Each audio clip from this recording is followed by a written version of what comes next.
Okay, we are on a complex troubleshooting mission for, actually starts out as lease entry, but the homeowners also had issues with their roof.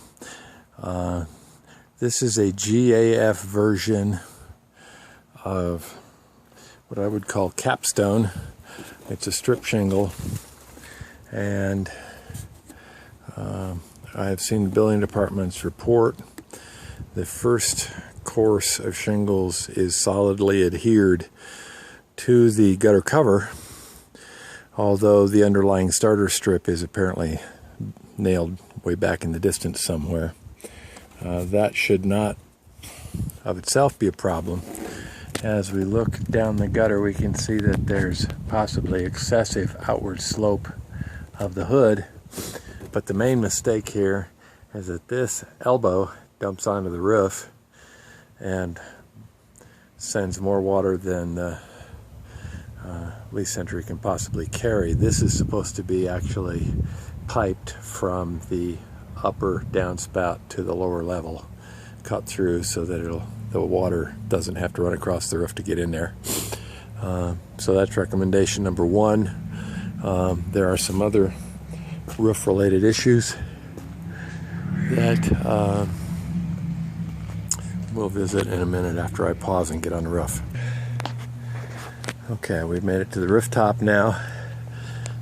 Comments in the notes from the building department is that the shingles have been stretched too high in places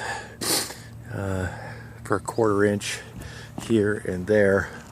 It would not be my advice to tear this roof apart and do it over again.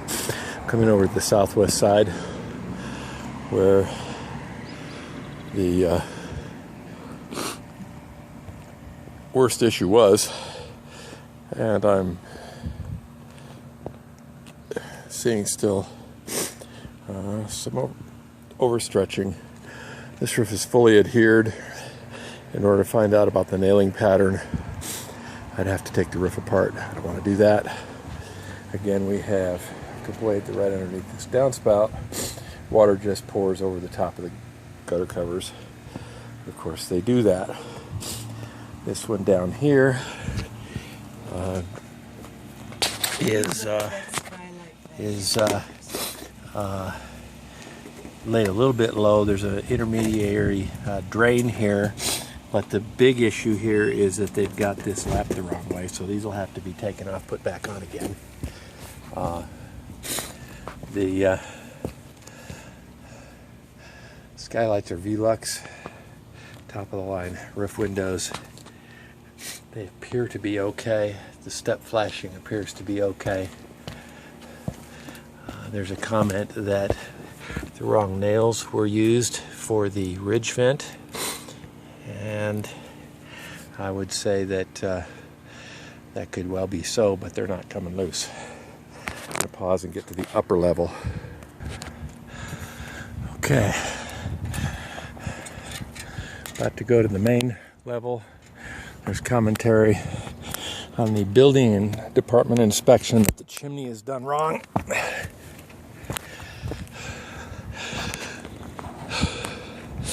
I'm not seeing anything drastically wrong with the roof.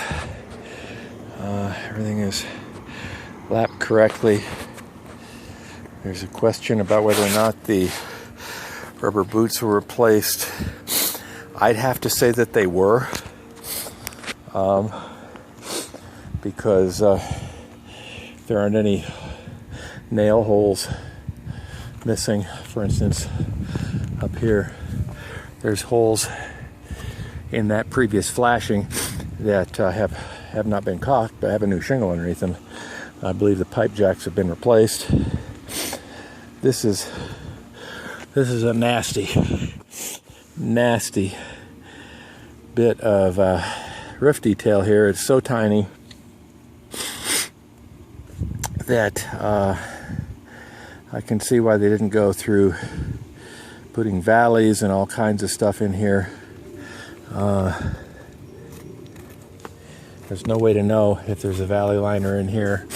There's no way to know if they covered their posteriors by putting ice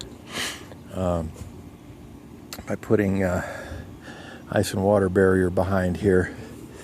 Well, it's not technically correct. I'm not sure, unless it presents a leak, that this should be torn out and done over again. There's also a comment from the building inspector that the gutters swoop up at the end. That creates problems normally with roofs because it causes water to run behind the back of the gutter. In this case, there is drip edge, and the swooping is caused by the gutter covers themselves. The only way to correct that is take the gutter covers completely off, lower the gutters, and again, if it's not causing leaks, it begs the question whether that's actually worth doing or not. I'm going to come over on this other side, where again you can see more of the same. The gutters come down, and right at the end, I'm going to zoom in, right at the end, run up like a ski jump.